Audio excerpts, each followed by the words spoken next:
สบายดีเนาะตอนนี้บรรยากาศเช้าๆตรงนี้อันนี้คือบรรยากาศตอนเช้าเนาะหลังจากเราสิไปยามหมอกเนาะยามตรงเนาะอันนี้คือทุ่งนาเนาะจะมีหมอกปกคลุมอยู่บริเวณของทุ่งนาเนาะจะมีป่าไม้ใบหญ้าที่สวยสดงดงามเนาะผาโนนี้ปกติจะเห็นผาโนนี้เนาะนี่มีหมอกปกคลุมเนาะเป็นส่วนหลายเนาะพี่น้องเนาะอันนี้คือทุ่งนาของบ้านเฮาเนาะแต่ว่าสวยสดงดงามนี่โอ้งามแท้ๆพี่น้อง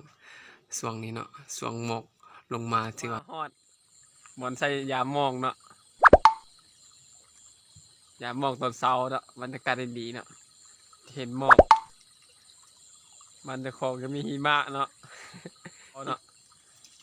นี่กำลังปิดตามองเนาะ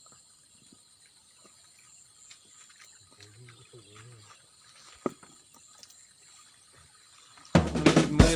มือตื่นเช้าเห็นป่าเนาะยามมองเอาป่า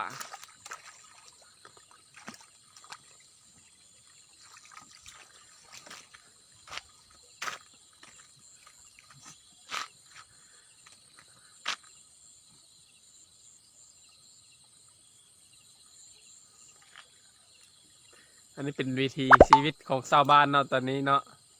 หาอยู่หากินแบบสบายๆเนาะ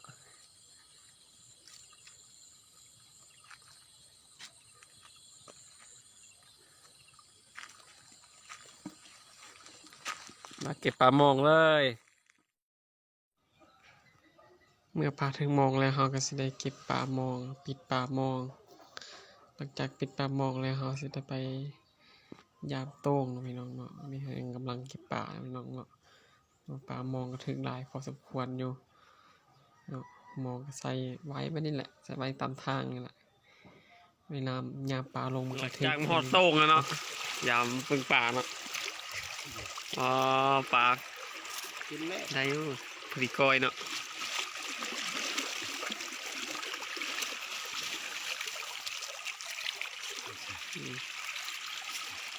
ปลาขาวพอพี่น้องปลาถึกโอ้ย โอ้ยงูตกใจมันแห้ง